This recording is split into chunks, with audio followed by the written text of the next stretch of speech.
محمد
وعلى آل محمد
কালিমাতুশ শুকর আদায় করছি আলহামদুলিল্লাহ।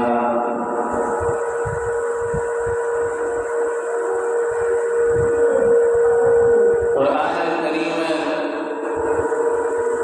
সূরাতুল ফাজরের 2টা আয়াত এবং সূরা রূমের একটা আয়াতের অংশ তিলাওয়াত করছি।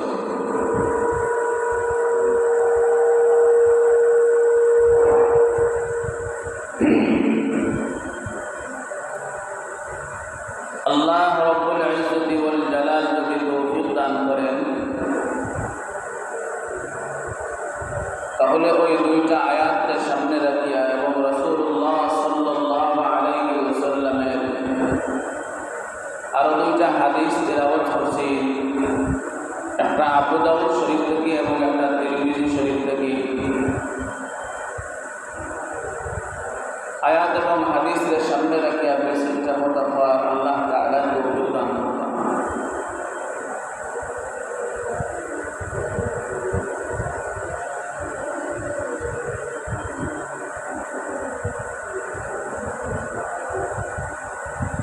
আমাদের কাছ থেকে এখন যে সময়টা অতিবাহিত হইতেছে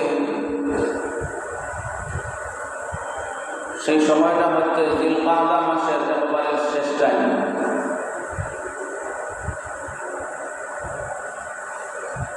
আজকে জিলকাদা মাসের 26 তারিখ, অর্থাৎ আরো 2-3 দিন অথবা 4 দিন পরে জিলহজ মাস আসবে। আর সেই জিলহজ মাস আল্লাহ তাআলার কাছে অত্যন্ত প্রিয় মাস। আশহুরে হুরুম যে 4 মাস, এই 4 মাসের 2 নম্বর মাস হচ্ছে জিলহজ মাস।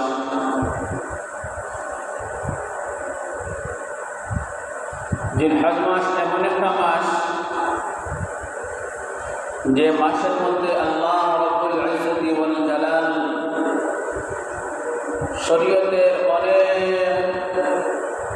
বিধিবিধান জিলহজ মাসের মধ্যে আছে। আল্লাহ রাব্বুল আলামিন জিলহজ মাসের মধ্যে শরীয়তের অনেক বিধিবিধান রাখছেন। তার মধ্যে সর্বপ্রথম যে বিধান, সবচেয়ে বড় যে বিধান আল্লাহ তাআলা রাখছেন জিলহজ মাসের মধ্যে, সেটা হচ্ছে হজ করা। জিলহজ মাসের মধ্যে হজ অতিবাহিত হয়। শরীয়তের ইসলামের 5টা স্তম্ভের মধ্যে একটা স্তম্ভের নাম হচ্ছে হজ। সেই হজের কিছু বিধিবিধান সম্পর্কে গত 2 জুমার মধ্যে আলোচনা হয়েছে। আজকে আমরা আলোচনা শুনব জিলহজ মাসের মধ্যে শরীয়তের কি কি বিধিবিধান আছে সেগুলো নিয়ে।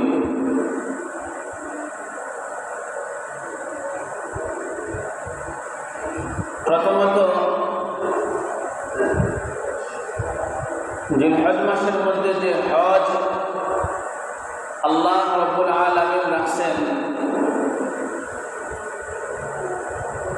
বিশ্বের সমস্ত মুসলমানের জন্য করণীয় হচ্ছে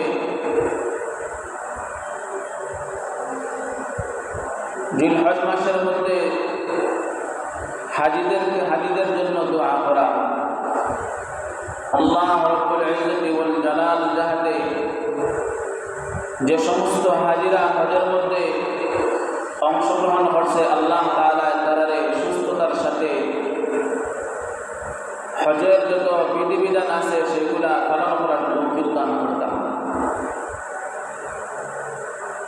আর 2 নম্বর বিষয় হচ্ছে দুনিয়ার সমস্ত মানুষের কাবার প্রতি সম্মান,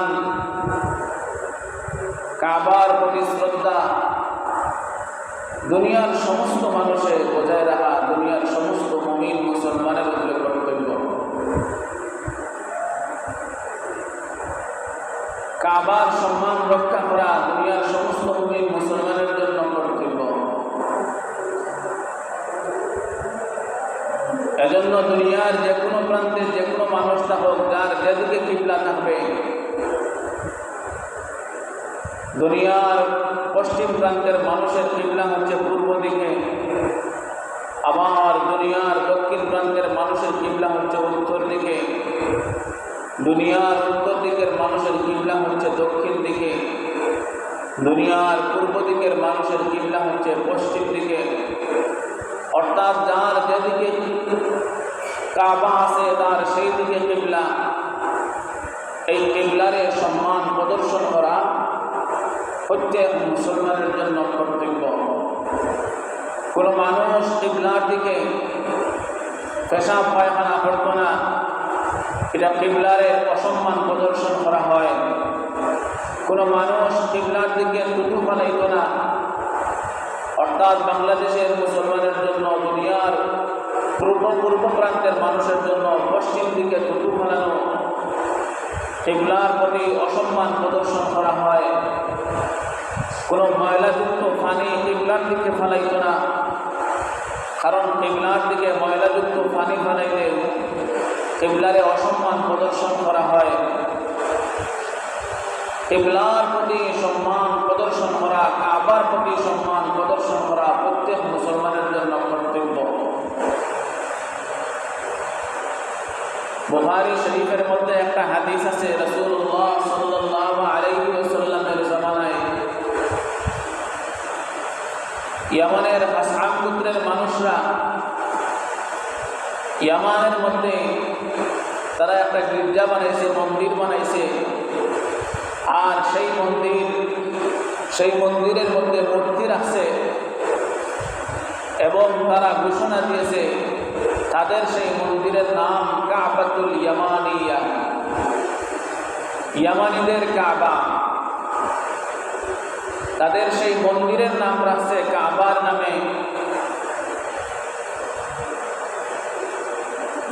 মক্কার মধ্যে যে কাবা অবস্থিত, তারা দেখলো যে মক্কার মানুষেরা সেই কাবারে সম্মান প্রদর্শন করে, মুসলমানেরা কাবারে সম্মান প্রদর্শন করে।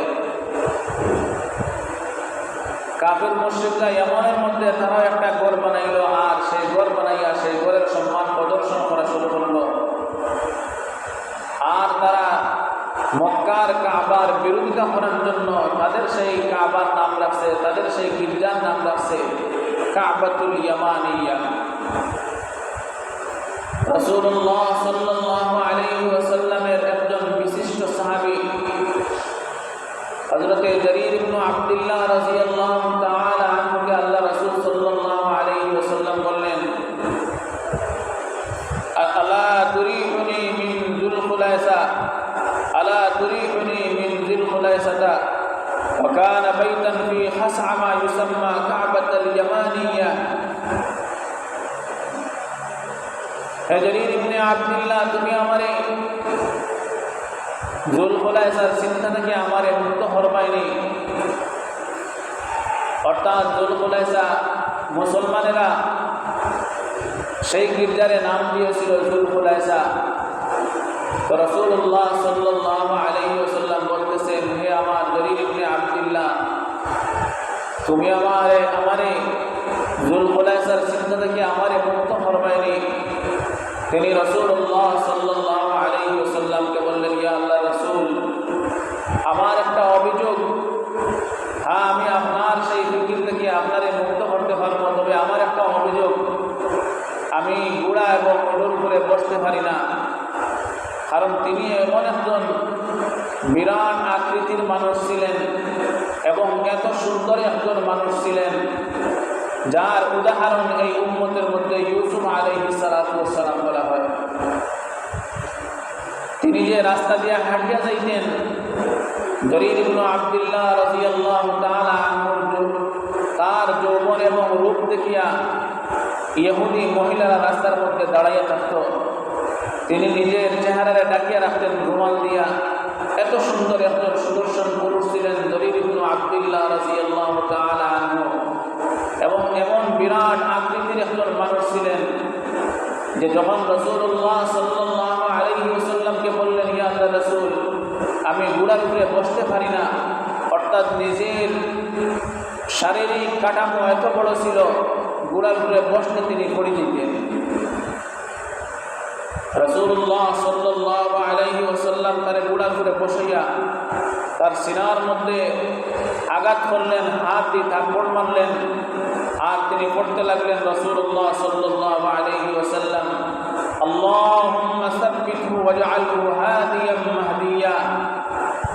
আয় আল্লাহ, জরীর ইবনে আব্দুল্লাহ রে তুমি বুড়ার উপরে সাবিত কদম রাখো, অর্থাৎ বুড়ার উপর তাকে তিনি যেন আর না পড়েন, আর তারে হেদায়েতের উপরে তুমি পথ প্রদর্শন করো। রাসূলুল্লাহ সাল্লাল্লাহু আলাইহি ওয়াসাল্লাম সেই দোয়া দিলেন। জরীর ইবনে আব্দুল্লাহ রাদিয়াল্লাহু তাআলা আনহু তিনি আরো 150 জন সাহাবী নিয়া এবং আরো 150টা ঘোড়া নিয়া সেই ইয়েমেনের মধ্যে পৌঁছিলেন। আর ইয়েমেনের সেই গড়ের খান্দা পর্যন্ত পৌঁছার পরে ইয়েমেনের কাফির মুশরিকরা যেই সময় জরীর ইবনে আব্দুল্লাহ রাদিয়াল্লাহু তাআলা আনহুর মতো সুদর্শন পুরুষ দেখলেন এবং তারা এত বিশাল আকৃতির মানুষ দেখলেন, তারা দেখিয়া ভয় পাইছে, তারা যার যারির ঘরের মধ্যে প্রবেশ করছে। জরীর ইবনে আব্দুল্লাহ রাদিয়াল্লাহু তাআলা আনহু এবং তার সাথীদেরকে নিয়ে 150 জন সাহাবী নিয়ে ওই কাবাতুল ইয়ামানিয়া নামক যে করছিল হিন্দুদের যে মন্দির ছিল, ওই মন্দির ভাঙ্গিয়া চূর্ণ বিচূর্ণ করিয়া আগুন লাগাইয়া জ্বালাইয়া ছাই বানাইয়া তারপরে রাসূলুল্লাহ সাল্লাল্লাহু আলাইহি ওয়াসাল্লামের কাছে আসিয়া পৌঁছলেন। এত বিশাল আকৃতির মানুষ ছিলেন ইয়েমেনের সেই কাফির মুশরিকরা। তারপরে সমবেত হয়ে তারা চিন্তা ফিকির করল যে আমরা এত মানুষ, তাহার পরে আমরা এই 150 জন মানুষের মোকাবিলা করতে পারলাম না। এত বিশাল আকৃতির মানুষ, এত বিশাল বিশাল মানুষগুলো আমরা একবার দেখার দরকার। তারা মদিনাতে আসিয়া রাসূলুল্লাহ সাল্লাল্লাহু আলাইহি ওয়াসাল্লামকে বলতে লাগলো, হে আল্লাহর রাসূল, আপনার সেনাপতি যারা যে সমস্ত মানুষগুলা দিয়ে আমাদের সেই কাবাতুল ইয়ামানিয়ারে ধ্বংস করছেন, সেই মানুষগুলারে আমরা একবার দেখার দরকার, দেখার জন্য আইছি। তখন জরীর ইবনে আব্দুল্লাহ রাদিয়াল্লাহু তাআলা আনহু বললেন, আমরারে আর দেখার প্রয়োজন নাই, আমার পায়জামাটা নিয়ে তোমরা দেখিলাম আমার পায়জামা কত বড়। তখন তারা দেখলো যে জরীর ইবনে আব্দুল্লাহ রাদিয়াল্লাহু তাআলা আনহুর পায়জামা এত বড় যে পায়জামার এক এক পায়ের ভিতরে তারা এক একজন বিশাল বিশাল আকৃতির ইহুদি তারা ঢুকে দিতে পারল। এত বিশাল আকৃতির মানুষ ছিলেন জরীর ইবনে আব্দুল্লাহ। তো ঘটনা বলার উদ্দেশ্য ছিল রাসূলুল্লাহ সাল্লাল্লাহু আলাইহি ওয়াসাল্লামের জমানায় কাবার প্রতি কোনো মানুষ অসম্মান প্রদর্শন করলেও রাসূল সাল্লাল্লাহু আলাইহি ওয়াসাল্লাম তার মোকাবিলা করছেন। এখন পর্যন্ত যদি আমাদের কোনো মানুষ কাবার প্রতি অসম্মান প্রদর্শন করে, কোনো মানুষ যদি পশ্চিম দিকে পেশাব পায়খানা করে, অথবা কোনো মানুষ যদি পশ্চিম দিকে থুতু ফেলায়, কোনো মানুষ যদি পশ্চিম দিকে ময়লা আবর্জনার যদি পানি ফেলায়, অথবা এমন কোনো কাজ করে যে কাজগুলা কাবার প্রতি অসম্মান প্রদর্শন করে, আমরা মুসলমান হিসাবে তারে বাধা দেওয়া আমাদের সবার উপরে কর্তব্য। 1 নম্বর বলছিলাম যে এই মাসের মধ্যে আমাদের সবচেয়ে করণীয় হচ্ছে হাজিদেরকে দোয়া করা, আর 2 নম্বর কাবার প্রতি দুনিয়ার সমস্ত মানুষের সম্মান প্রদর্শন করা সর্বা অবস্থায়, শুধু এই মাসে নয়, সর্বা অবস্থায় কাবার প্রতি সম্মান প্রদর্শন করা। আজকে যদি 26 তারিখ হয়, তাহলে জিলহজ মাসের 1ম তারিখ, যদি এই মাস 29 হয় তাহলে 1ম তারিখ হবে মঙ্গলবার, আর যদি এই মাস 30 হয় তাহলে 1ম তারিখ হবে বুধবার। এই হিসাবে মঙ্গলবার অথবা বুধবার থেকে নিয়ে শরীয়তের অনেক বিধিবিধান আছে, সেই বিধানগুলা যারা আমাদের প্রত্যেক মানুষের উপরে জরুরি, আর সেই অনুযায়ী আমল করাও জরুরি। এজন্য আমার সামনের কথাগুলো মনোযোগ দিয়ে শোনার চেষ্টা করবেন, আশা রাখি অনেক উপকৃত হবেন। রাসূলুল্লাহ সাল্লাল্লাহু আলাইহি ওয়াসাল্লাম হাদিস শরীফের মধ্যে বলেন, আন ইবনে আব্বাস রাদিয়াল্লাহু তাআলা আনহু قال قال رسول الله صلى الله عليه وسلم ما من أيام العمل الصالح فيها أحب إلى الله من هذه الأيام يعني أيام العشر। এমন কোন দিন নাই যে দিনগুলার নেক আমল, যে দিনগুলার নেক আমল জিলহজ মাসের প্রথম 10 দিনের যে শ্রেষ্ঠ হবে, অর্থাৎ জিলহজ মাসের প্রথম 10 দিনের ইবাদত এত আল্লাহ তাআলার কাছে প্রিয়, এত প্রিয়। বৎসরের 365 দিনের মধ্যে শ্রেষ্ঠতম দিনগুলো হচ্ছে জিলহজ মাসের প্রথম 10 দিনের সময়। যে দিনগুলো সম্পর্কে রাসূলুল্লাহ সাল্লাল্লাহু আলাইহি ওয়াসাল্লাম বলেন, আল্লাহ সুবহানাহু ওয়া তাআলার কাছে জিলহজ মাসের প্রথম 10 দিনের আমল বৎসরের অন্যান্য দিনের চেয়ে আল্লাহ তাআলার কাছে শ্রেষ্ঠ। সাহাবায়ে কেরাম রিজওয়ানুল্লাহি তাআলা আলাইহিম বললেন, ক্বালু ইয়া রাসূলুল্লাহ ওয়ালাল জিহাদু ফি সাবিলিল্লাহ।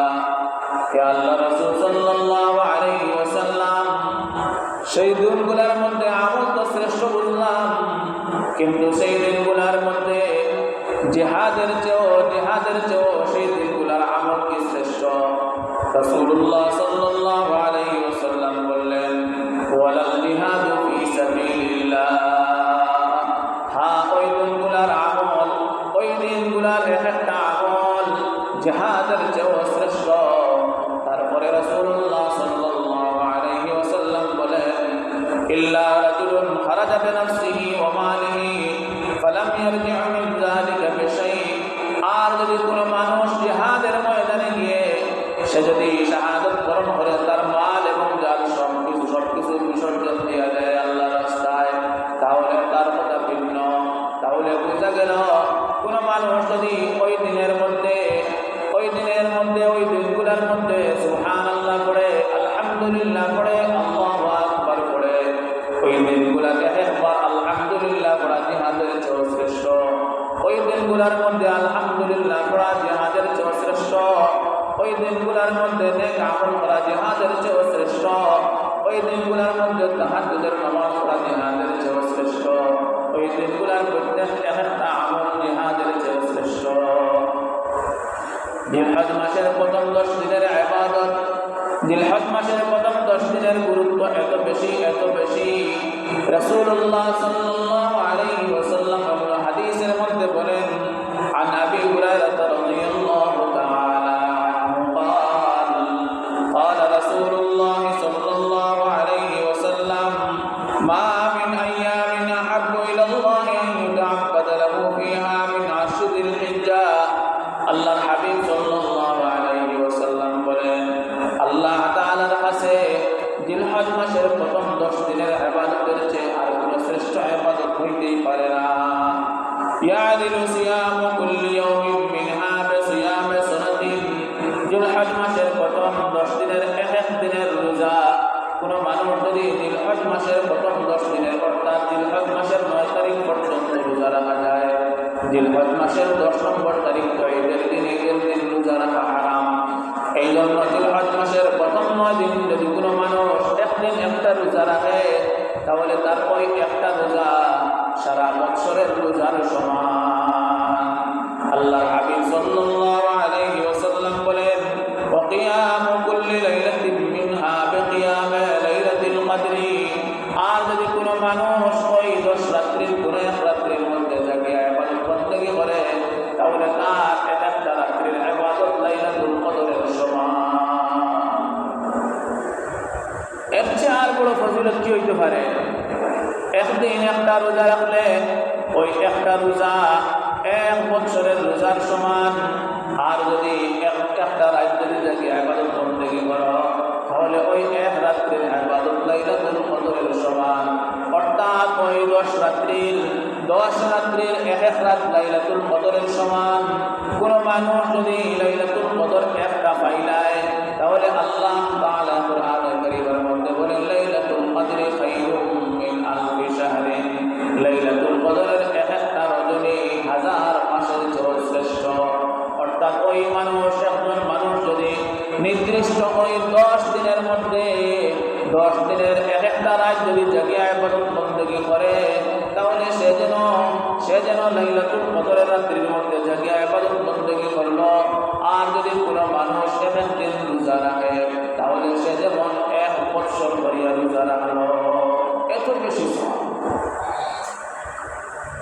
জিলহজ মাসের প্রথম 10 দিনকে আল্লাহ তাআলা এত স্পেশাল বানাইছেন। আল্লাহর হাবিব সাল্লাল্লাহু আলাইহি ওয়াসাল্লাম বলেন, জিলহজ মাসের মধ্যে ইবাদত বন্দেগী করা, জিলহজ মাসের মধ্যে ইবাদত, জিলহজ মাসের প্রথম 10 দিনের ইবাদত বৎসরের অন্যান্য দিনের চেয়ে শ্রেষ্ঠ।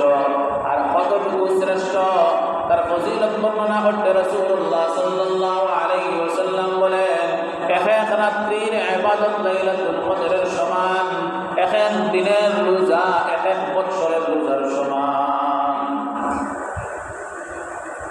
এজন্য ভাই আমরা প্রতি বৎসর এটা ওয়াজ করি যে জিলহজ মাসের মধ্যে আল্লাহ তাআলা এত ফজিলত রাখছে, কিন্তু এত ফজিলত জানার পরেও আমরা হাজিল আগামী বৎসর করব, এই বৎসর না, আগামী বৎসর।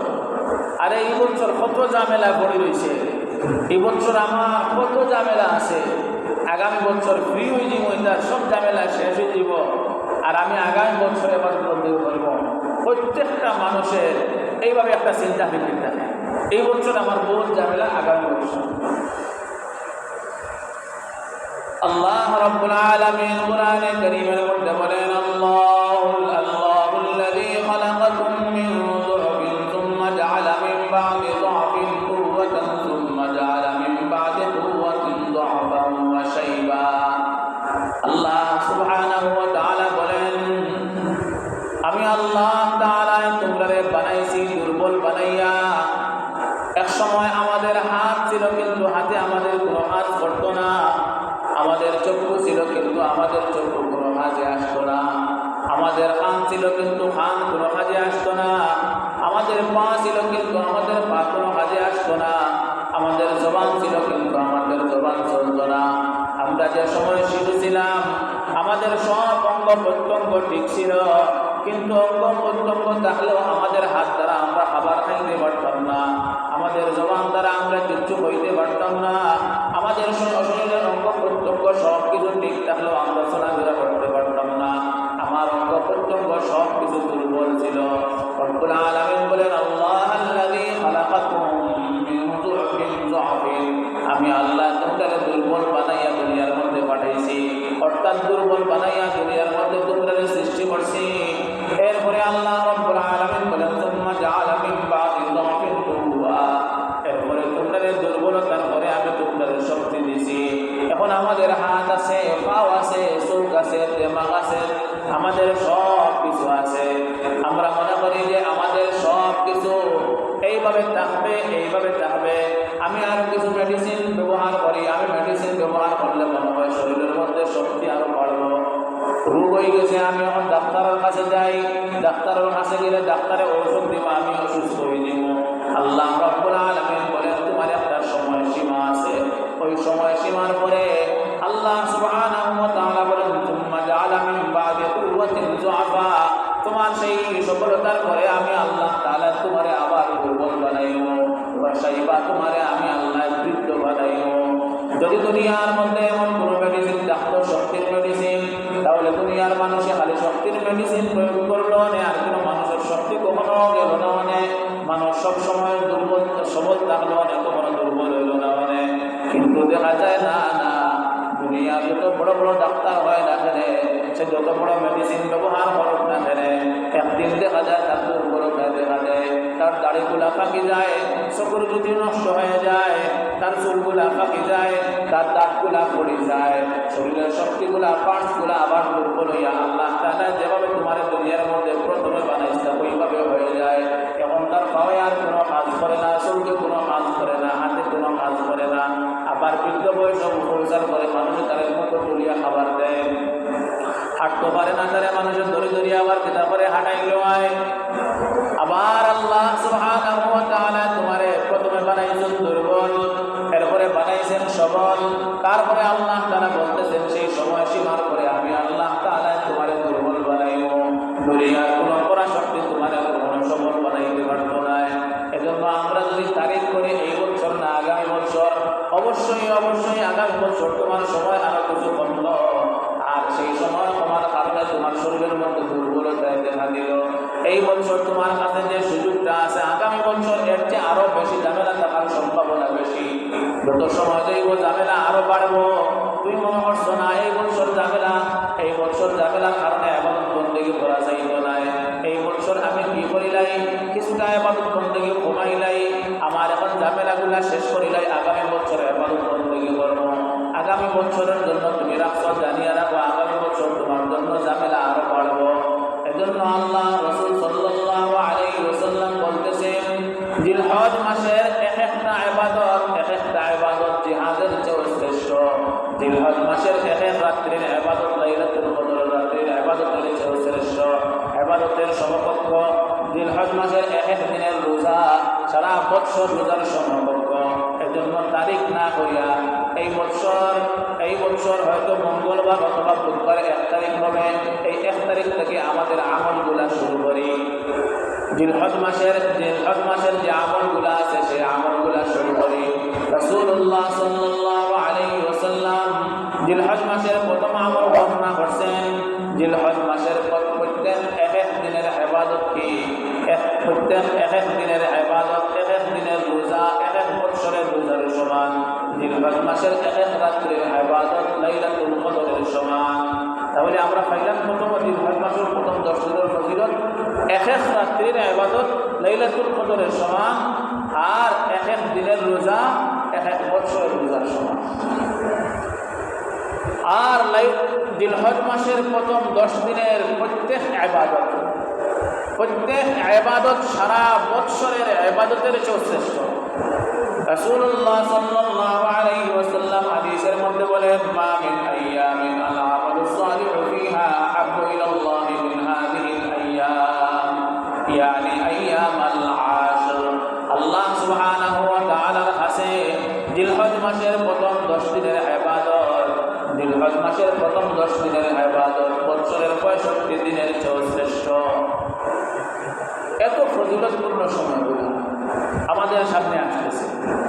আমরা যদি এখন থেকে প্রস্তুতি নেই, যেভাবে আমরা ক্ষেতের আগে প্রস্তুতি নেই, এইভাবে সময় হওয়ার আগে আমরা যদি সময়ের আগে প্রস্তুতি নেই, তাহলে সময় কদর করা সহজ হয়ে যায়। আর একটা হাদিস আপনাদেরকে শোনাই। রাসূলুল্লাহ সাল্লাল্লাহু আলাইহি ওয়াসাল্লাম হাদিস শরীফের মধ্যে বলেন, আন উম্মে সালামা রাদিয়াল্লাহু তাআলা عن أم سلمة رضي الله تعالى عنها عن النبي صلى الله عليه وسلم قال من رأى هلال ذي الحجة وأراد أن يضحي فلا يأخذن من شعره ولا من أظفاره। যে মানুষ জিলহজ মাসের চাঁদ দেখলো, অর্থাৎ যে মানুষ জিলহজ মাসের চাঁদ পর্যন্ত পৌঁছে গেল, জিলহজ মাস পর্যন্ত পৌঁছলো, আর সে আশা পোষণ করলো সে কুরবানি দিত। জিলহজ মাসের আরো একটা ইবাদতের নাম হচ্ছে কুরবানি। জিলহজ মাসের মধ্যে আরো একটা ইবাদতের নাম হচ্ছে ঈদের নামাজ। তো জিলহজ মাসও আল্লাহ তাআলা অনেকটা রাখছে, তোর মধ্যে একটা হচ্ছে কুরবানি।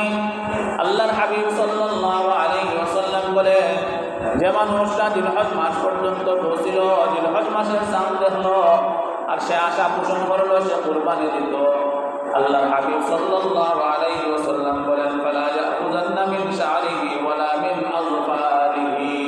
সে যেন তার চুলগুলা না কাটে আর তার নখগুলা যেন না কাটে কুরবানির আগ পর্যন্ত। জিলহজ মাসের চাঁদটার ফোট থাকিয়া যারা কুরবানি দিতা এরার জন্য সুন্নত একটা আমল হচ্ছে, তারা জিলহজ মাসের চাঁদ দেখার বাদ থাকি আর চুল কাটতো না, নখ কাটতো না।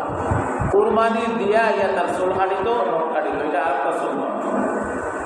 কিন্তু আমরা ঈদের রাইট আর সেদিন গেলে সিরিয়াল হওয়া যায় না, বরংস এটা সুন্নত হচ্ছে। হ্যাঁ, রমজানের ঈদও তুমি ঈদের নামাজের আগে হাঁটতে পারবে, কিন্তু কোরবানির ঈদ হচ্ছে সুন্নত হচ্ছে জিলহজ মাসের চাঁদটার পরটাকে নিয়ে এই 10 দিন চুলও কাটতে হয় না, নখও কাটতে হয় না। আগে তোমার সব কিছু হাঁটিয়া পরিষ্কার করে রাখিয়ে দিতে হয়।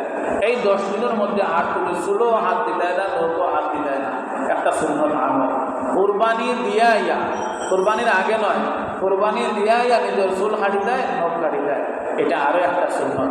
আরও অনেক ফজিলত তো ছিল। সময় শেষ হয়ে গেছে। আল্লাহ তাআলা আপনারা আমাদের কথাগুলোর উপরে আমল করার তৌফিক দান করুন।